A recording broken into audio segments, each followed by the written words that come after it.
Olá, o Luz Espírita traz hoje um assunto difícil, pesado, mas de extrema importância. Uma questão de saúde pública, o suicídio. Em muitos países, está entre as 10 principais causas de morte para indivíduos de todas as idades. Isso é muito sério, né? Ainda mais sabendo que a morte que causamos ao corpo não mata o que somos, espíritos eternos. No quadro Dia a Dia, vamos refletir com Rodrigo Leite sobre as nuances que envolvem o suicídio.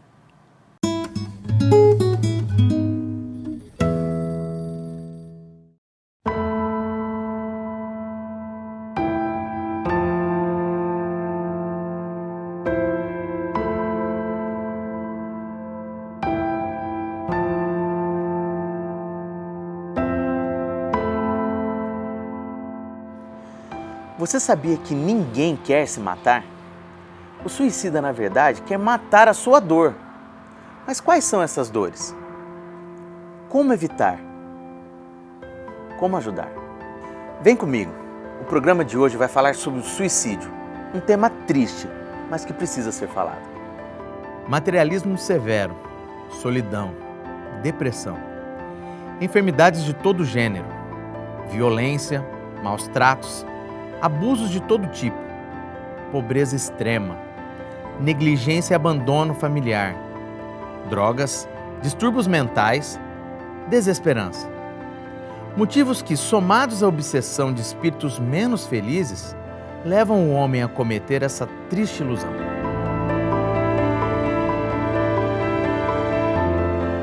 Tudo isso é fruto do desconhecimento das leis de justiça e misericórdia de Deus.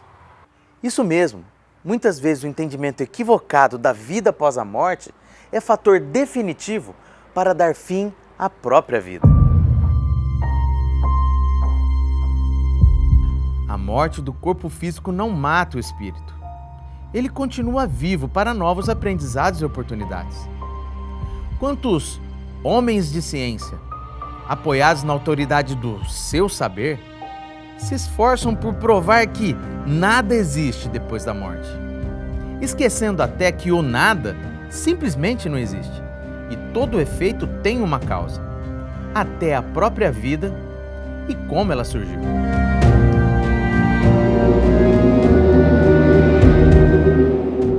E para piorar toda essa situação, ainda existem muitos mitos sobre o suicídio ou sobre a pessoa do suicida, que devemos esclarecer de uma vez por todas. Então vamos lá. Suicídio é hereditário? Não! O suicídio não está ligado à sua genética. Isso seria o mesmo que provar que a matéria predomina sobre o espírito e que o instinto de autoproteção de nosso corpo não tenha nenhum efeito. Suicida é apenas quem não tem fé? Muito pelo contrário. Vemos nossos irmãos homens-bomba se suicidarem justamente em nome da fé. Quem se suicida vai para o mármore do inferno pela eternidade? Não, isso seria negar a bondade de Deus. Pois, se o suicídio, por exemplo, foi um caso de surto depressivo psicótico, este indivíduo, pelas leis divinas, tem grandes atenuantes. Mas quem se suicida por pura fraqueza diante dos problemas da vida?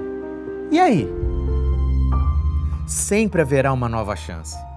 A misericórdia divina sempre irá nos acolher. Quando entendemos que a morte não existe, temos mais coragem para enfrentar problemas passageiros meramente materialistas. Deus não dá o fardo além de nossas forças. Acredite.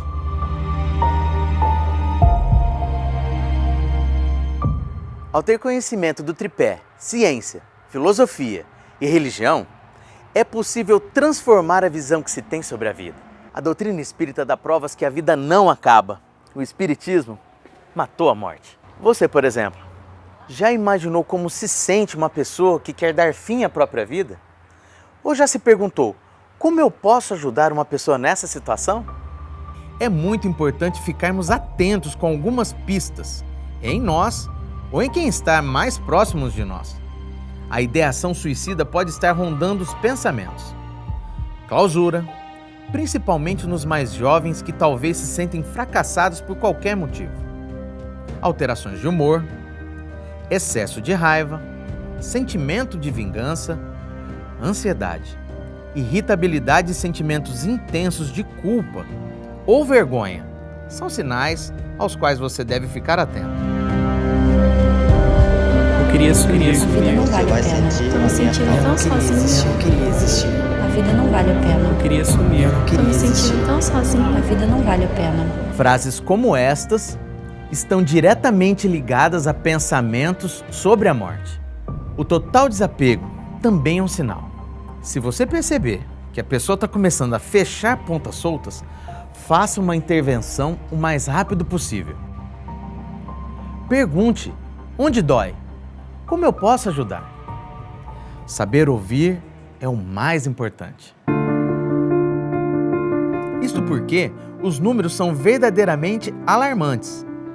Dados oficiais da OMS, Organização Mundial da Saúde, relatam que, atualmente, 800 mil pessoas morrem por suicídio e para cada suicídio há muito mais pessoas tentando se suicidar e não conseguem. Felizmente. O simples fato de tentar o suicídio é o fator de risco mais importante na população em geral. Sim, aquele que só tenta suicidar-se, uma hora pode conseguir. Outro dado triste é que atualmente o suicídio é a segunda principal causa de morte entre jovens de 15 a 29 anos. E 79% dos suicídios no mundo ocorrem em países de baixa e média renda. E tem suicidas que não dão sinal algum. Então, não podemos desprezar a dor de ninguém, seja ela qual for. Só nos resta disseminar que a morte não existe, que nunca estamos sozinhos, que sempre há uma saída. Força, vai passar. Muita paz.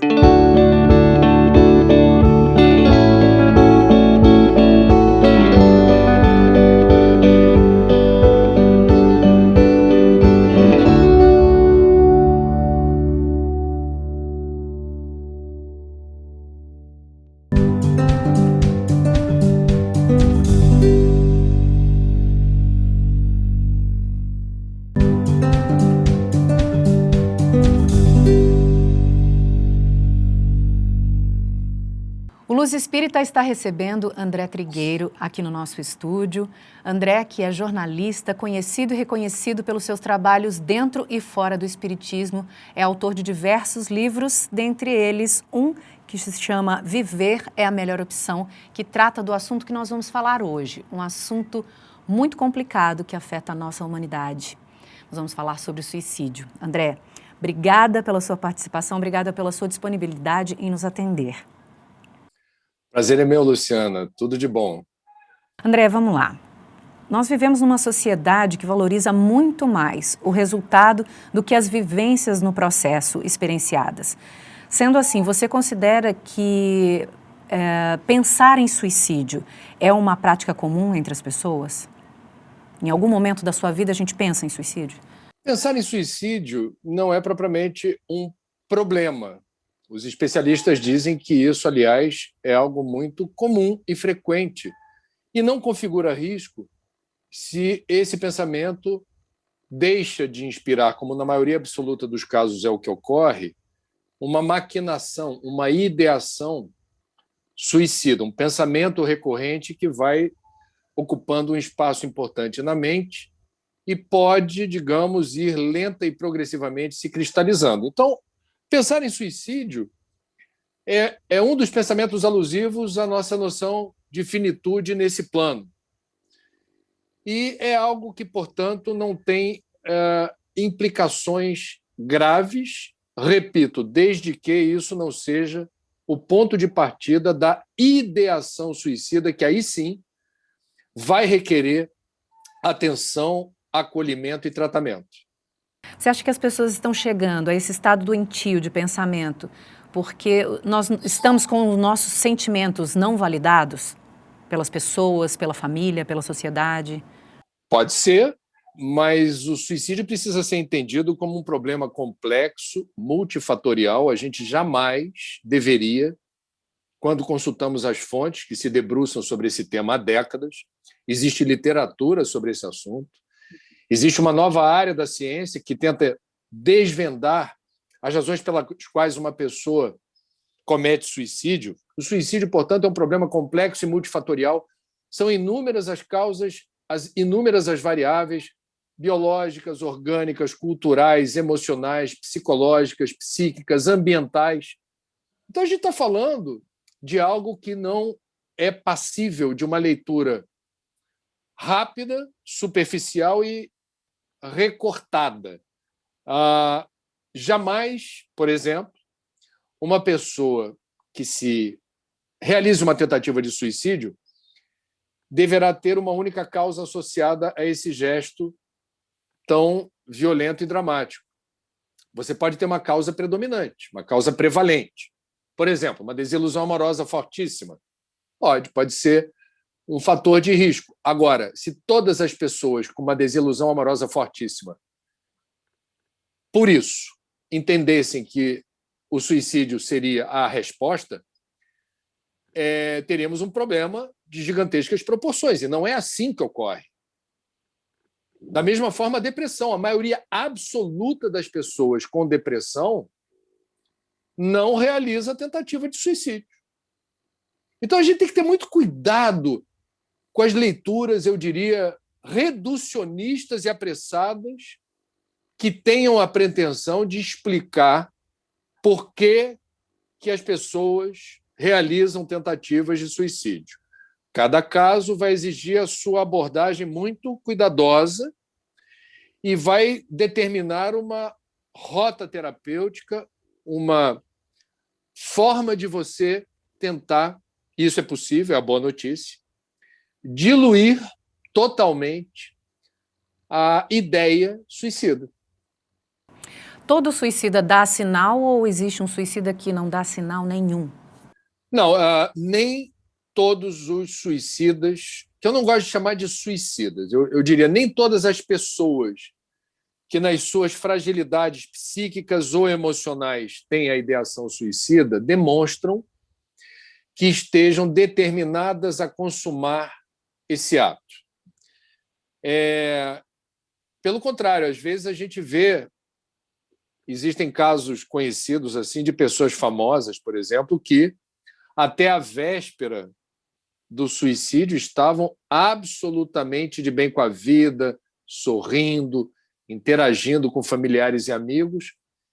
E isso, de fato, poderia ter como explicação essas nuances, essas oscilações que todos nós, indistintamente, ao longo de um dia, registramos. Nós oscilamos momentos de muita lucidez e serenidade, com momentos em que o pensamento invigilante envereda por caminhos que podem causar angústia, ansiedade e, eventualmente, até desespero.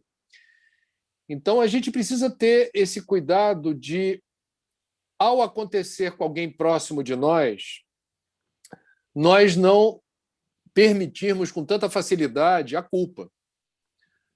A culpa é injusta, porque nós não temos o domínio absoluto, nunca teremos, do que se passa pela cabeça de alguém que, em sofrimento, registra esse sofrimento de uma forma que nem sempre revela-se pelo que ela diz, pelo que ela escreve ou por um comportamento.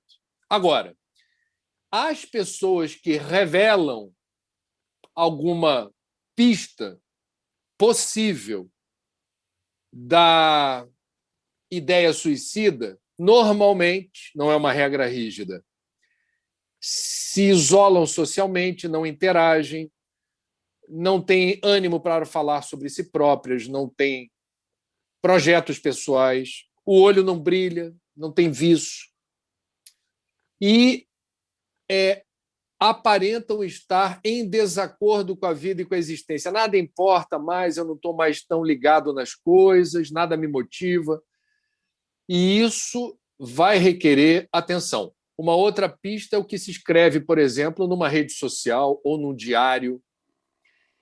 uma palavra, uma frase que, por exemplo, diga assim: ah, nada mais importa para mim. Ah, cansei dessa vida. Agora não tenho nenhuma motivação para seguir em frente. Ou a pessoa, numa conversa,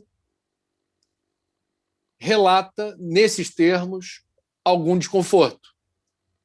Dizendo assim: para mim já deu, não tenho mais, sinceramente, para mim a vida não faz o menor sentido. Então, isso pode ou não estar associado a uma ideação suicida.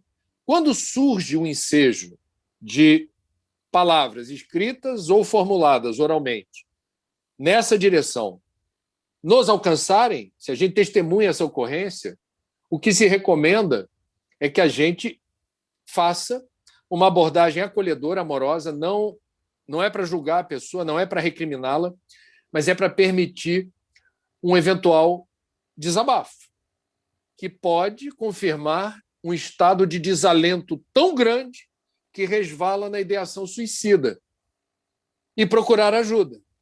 A ajuda especializada é impreterível, inadiável, psicológica ou psiquiátrica. Quem não tem dinheiro, informe-se em relação às escolas de psicologia ou psiquiatria que disponibilizam profissionais sem ônus, sem cobrar a consulta, porque o drama de uma pessoa nessa situação desesperadora é não ver luz no fim do túnel, ela não consegue perceber saídas. E eu já tive contato com muita gente que experimentou assim, realmente situações extremamente hostis e, com ajuda, conseguiram maravilhosamente sair dessa zona enevoada que, às vezes, a gente não consegue enxergar o sol que brilha debaixo da nuvem espessa e carregada. Você não está vendo, mas está lá. A questão é como eu acesso a luz, como eu volto a ter autoestima, como é que eu acalento a minha esperança, como é que eu vibro diante da possibilidade maravilhosa, sagrada, abençoada de estar aqui e agora, nesse planeta, com tanta coisa por fazer. O suicídio um assunto muito velado, né, André? A gente precisa falar mais sobre ele. Acho que talvez até para conseguir ajudar, para conseguir perceber, para conseguir chegar numa pessoa e não fazer um julgamento, encaminhar. Até o espiritismo mesmo pode ajudar, né? A prevenção do suicídio não é possível apenas com profissionais de saúde encarregando-se da gigantesca tarefa que é mobilizar a sociedade em torno do assunto. Eu, quando decidi, há 22 anos atrás, começar a estudar esse tema, eu só fiz isso porque eu percebi que a própria Organização Mundial da Saúde achava importante, e escreveu relatório sobre isso, que os profissionais de comunicação, em geral, não apenas jornalistas, mas radialistas, blogueiros, youtubers, possam, de alguma forma, apontar caminhos que aludam à informação sobre fatores de risco suicidas e, em se percebendo numa situação limite, muito desagradável, de perda de motivação para viver, que se procure ajuda, aonde procurar ajuda e que tipo de ajuda resolve. Talmude, do Antigo Testamento, há uma passagem que, com muita assertividade, diz o seguinte: que aquele que salvou uma vida salvou o mundo inteiro. Nós somos responsáveis uns pelos outros, e não apenas por aqueles mais próximos, familiares, amigos, vizinhos ou colegas de trabalho. Qualquer pessoa próxima de nós, no nosso radar, no dia a dia, que aparente uma angústia existencial profunda que possa resvalar no risco suicida, vai ou deveria despertar em nós essa compaixão, essa empatia. A gente precisa se sentir responsável pelo outro, porque assim a gente faz desse mundo um lugar melhor e mais justo. Enquanto cada um cuidar apenas de si ou dos seus, especialmente numa situação limite terrível como essa, não haverá solução. E sim, a gente precisa se informar, a gente precisa buscar informação. E os comunicadores têm uma função estratégica em relação a isso, né? A gente precisa quebrar o tabu nas mídias na abordagem desse tema, que precisa se dar de forma positiva. A gente não vai ficar reportando cada caso de suicídio. A gente vai prestar atenção, por exemplo, no Setembro Amarelo de prevenção do suicídio, como pretexto jornalístico para dizer o que é, quais são as estatísticas, qual é o problema de saúde pública no Brasil e no mundo alusivo ao autoextermínio, fatores de risco, o que familiares e amigos podem fazer, aonde procurar ajuda. Tudo isso está no pacote de uma divulgação positiva, recomendada pela Organização Mundial da Saúde. Nessa pandemia, acho que nós estamos com a descoberta recorde da vacina, em tempo recorde, mas o problema, eu acho que estaria no início do fim. Não é o fim, porque a gente tem consequências muito danosas dessa pandemia, né? E o suicídio é uma delas, né? As dores mentais, emocionais, problemas econômicos, eu acho que pode acarretar tudo isso. A gente precisa tomar cuidado com esse período, né? Já há a confirmação de um incremento importante e preocupante de patologias de ordem mental dos mais diversos gêneros. Depressão, transtorno de personalidade, nós temos síndrome do pânico. Esses episódios de patologias de ordem mental durante a pandemia se agravaram. As estatísticas de suicídio levam mais tempo para serem checadas. Mas eu acho que a gente tem que ter muita serenidade para entender a gravidade de uma pandemia, a importância de enfrentá-la com base científica, não embarcar na canoa furada dos negacionistas. Eu acho que um governo responsável, durante o enfrentamento da pandemia, já deveria ter política de saúde mental reforçada com recursos do orçamento e uma turbinada no efetivo e nas rotinas nos centros de atendimento, centros de apoio psicossociais, por exemplo, os CAPs. Isso não está acontecendo. Quer dizer, veja o custo da incompetência e do negacionismo durante uma pandemia por parte das autoridades de saúde. Então, eu penso que mais cedo ou mais tarde a gente vai, sim, não apenas no Brasil, mas no mundo, perceber que políticas públicas na área da saúde mental elas precisarão de mais recursos orçamentários, elas precisarão ser redimensionadas, porque um dos legados da pandemia, certamente, são estatísticas mais preocupantes de um cardápio vasto de transtornos, doenças, morbidades, na categoria de patologias mentais.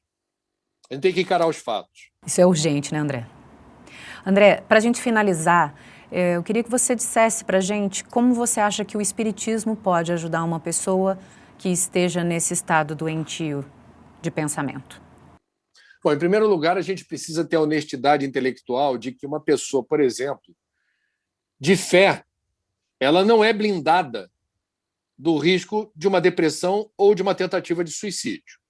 Eu entrevistei há uns quase 3 anos o padre Fábio de Mello, que reportou com muita transparência, honestidade, coragem, uma situação difícil de experimentar um episódio de pânico e depois de uma depressão profunda, em que ele cogitou, inclusive, da ideia suicida.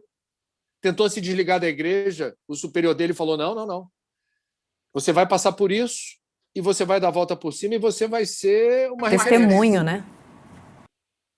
Ele procurou ajuda, ele tinha preconceito em relação... Ele falou isso. Fizemos uma live de novo ano passado e ele repetiu o que me disse há 3 anos. Eu tinha preconceito com apoio psicológico ou psiquiátrico. Por que eu, um padre, vou procurar ajuda psicológica? Eu sou um homem de fé. Eu perguntei para ele, lá atrás, há 3 anos, para uma reportagem para a TV aberta. O senhor é um homem de fé, um padre, onde é que estava Deus no auge da sua crise? E ele disse, Deus estava onde sempre esteve. Eu é que não consegui acessá-lo.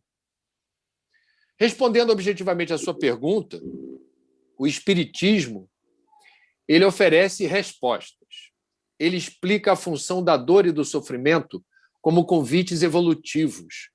O Espiritismo mostra que uma pessoa que sofra e não reconheça imediatamente a origem dessa dor que lhe angustia, dentro da perspectiva reencarnacionista, haverá de, mesmo sem ter a memória exatamente do que aconteceu no passado e que eventualmente esteja relacionada à dor do presente, isso é uma resposta. E isso nos capacita, nos ajuda a perceber que o convite que recebemos diante de uma situação de dor ou sofrimento é o convite da superação, da sublimação, é o convite do entendimento da dor e do sofrimento num universo onde Deus, num primeiro momento, não faz sentido. Que Deus é esse que permite que eu esteja passando por esse problema monumental?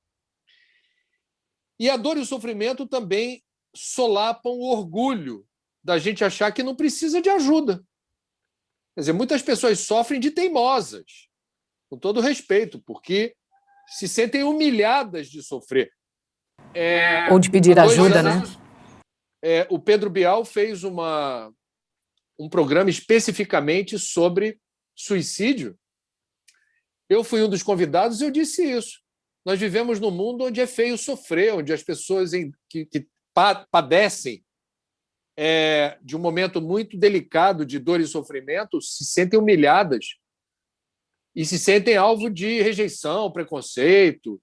Ah, essa pessoa é difícil. Ih, essa pessoa é para baixo. Ih, isso e aquilo. É um crime de lesa humanidade, porque nenhum de nós deixa de sofrer. O sofrimento é inerente à condição humana. Você vai ter quem disfarce. Então, a pessoa que sofre e não está conseguindo, por meios próprios, explicar, resolver, superar esse momento, ela precisa procurar ajuda. Não é feio procurar ajuda. Eu nunca tive depressão, nunca realizei tentativa de suicídio. No entanto, com 54 anos, daqui a pouco eu faço 55, eu já tive 3 experiências maravilhosas de apoio psicológico na minha vida, porque a psicologia é uma ciência, é uma bênção do nosso tempo, na promoção do autoconhecimento. Entender quem nós somos numa dimensão, em camadas mais profundas, em que nós não temos essa destreza ou conhecimento para entender. Então, muita gente que passa pela experiência, por exemplo, da depressão, sai dela mais forte, mais consciente, mais pacificado do que antes. É incrível. E a gente precisa, no Espiritismo, portanto, primeiro, reconhecer: não existe no Espiritismo, não deve haver o entendimento de que a casa espírita resolva todo e qualquer problema associado ao suicídio, porque a fé remove montanhas, nós temos a fé raciocinada, leia Kardec e blinde-se. Isso é fake news.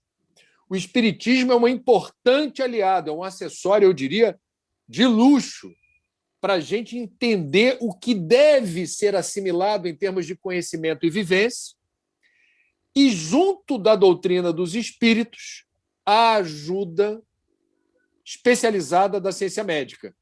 Repito, o Espiritismo não é o único, é a própria doutrina que afirma. O Espiritismo não é o único caminho que leva a Deus. Qualquer religião, tradição religiosa ou filosofia espiritualista haverá de preencher um espaço importante para a gente se sentir melhor.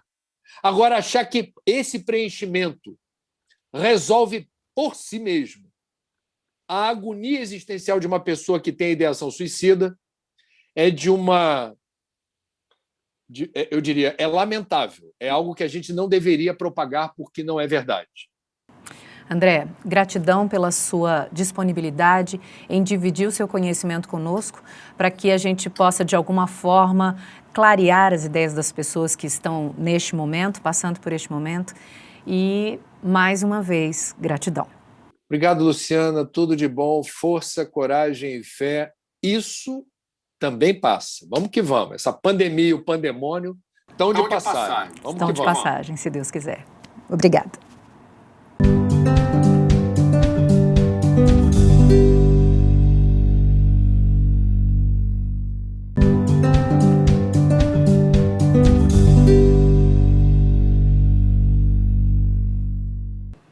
Por muitos anos, Judas foi julgado e condenado pelo seu erro.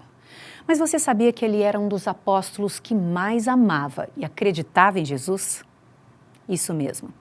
Judas tirou a vida do seu corpo por perceber que a sua estratégia revolucionária não tinha dado certo. Quantos de nós não passamos por isso? Quantas vezes algo que planejamos tomou rumos completamente diferentes daquilo que imaginávamos? Aí entra a dor que queremos matar e, por engano, matamos o nosso corpo. Você já parou para pensar nisso? O Fred e a Camila vão nos ajudar a clarear a nossa visão sobre como se sentia Judas. Olha só. Não sei se você já ouviu falar que depois que Judas se matou, quem foi acolher ele do outro lado foi Jesus. Escutei falar, mas eu não sei se é verdade. Seria top. Não duvido. Seria interessante Não mesmo. duvido. É possível, mas não sei se é verdade. Não sei se é verdade, mas não duvido pensando no histórico de Jesus. É, se você puxar a capivara dele...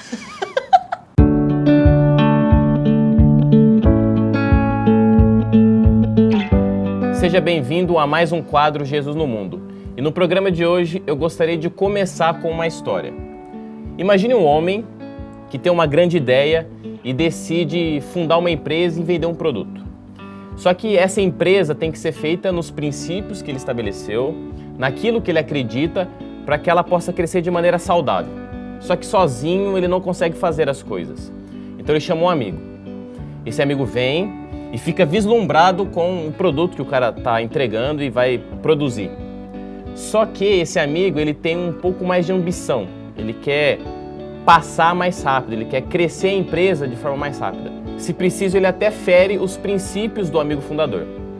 Então o que ele faz? Ele procura uma empresa concorrente, traz a ideia do amigo fundador e faz um acordo com essa empresa concorrente. O pessoal concorrente já sabe, já tem a malícia, faz um contrato que prejudica o fundador e o amigo e recebe todo o benefício do produto e da empresa. O amigo fundador não sabe do que está acontecendo. Então ele recebe a notícia do amigo que foi conversar com a empresa concorrente e fica sabendo que ele perde a empresa e todos os benefícios do produto.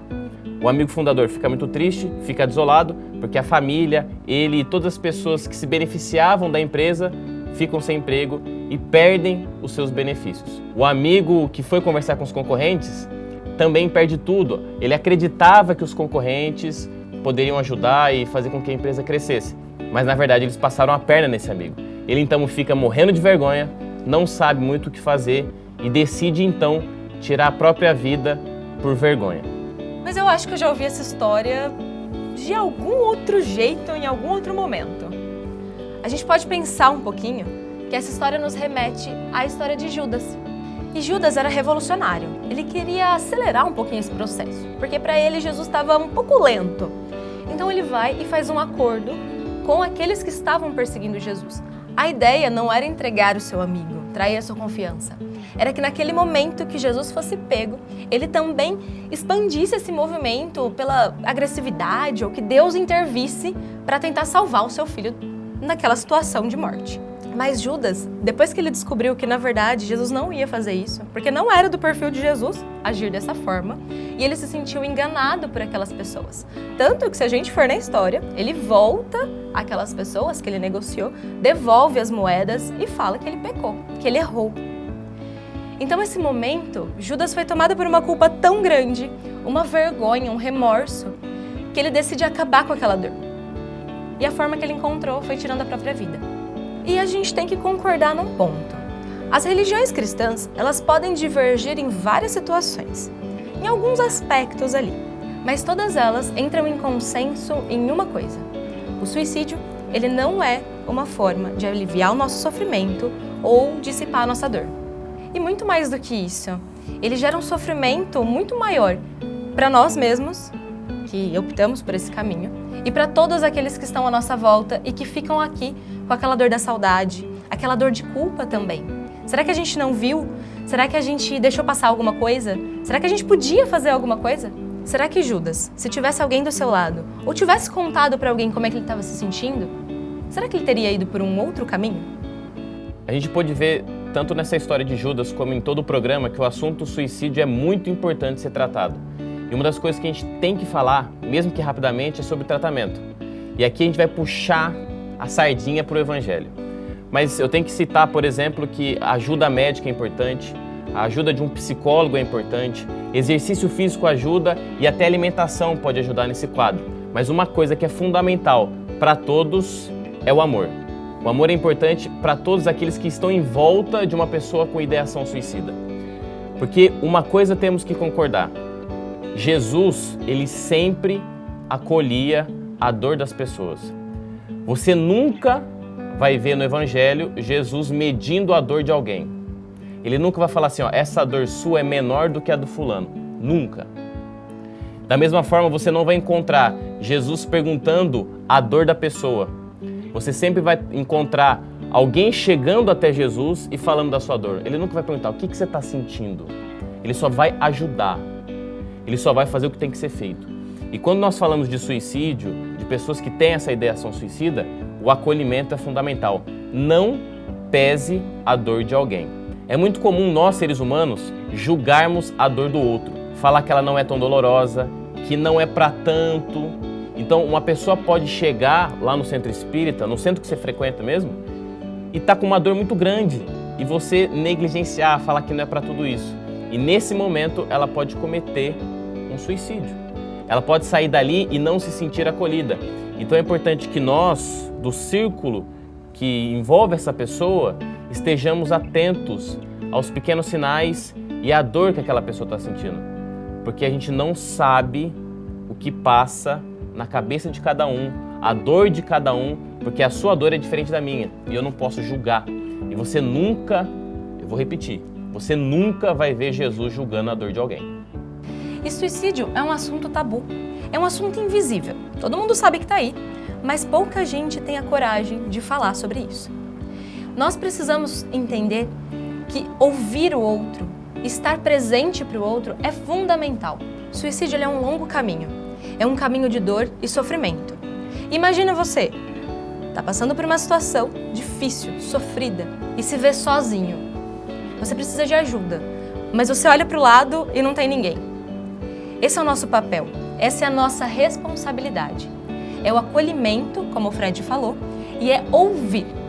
Não é aquela escuta que a pessoa vem contar pra você e você já fica na sua cabeça pensando em como que eu vou responder aquela pessoa. Como que eu vou tentar, não, agradece, tá tudo bem, olha a sua vida. Isso não é uma escuta essencialmente ativa. Ouça aquela pessoa de coração. A nossa única chance de dar certo como civilização é quando a gente começar a prestar atenção no outro. É quando a gente começar a se sensibilizar verdadeiramente pela dor do outro.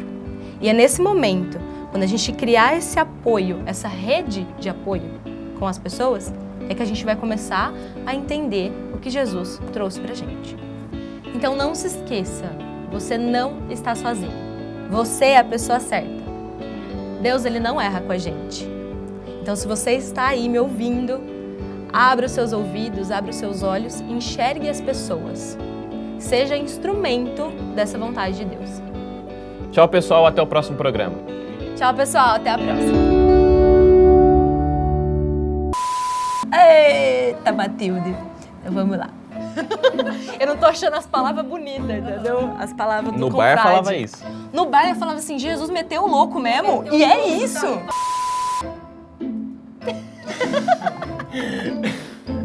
Vai sair, vai. Ninguém vai me cancelar? Fala que fui eu. Segundo o Frederico... Se alguém te achar que foi o Frederico, tá? Coloca no vídeo, fonte, Frederico, por favor.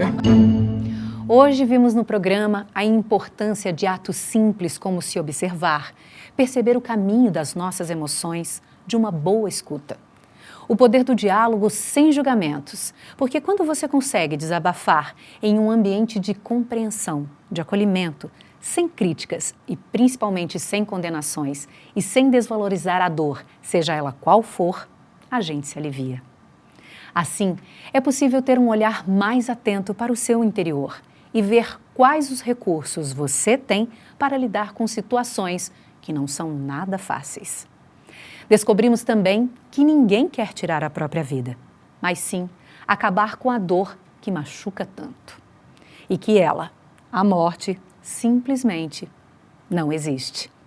Então, vamos tentar ampliar o nosso olhar diante da vida, entender que tudo tem uma razão e, sobretudo, que não estamos sozinhos.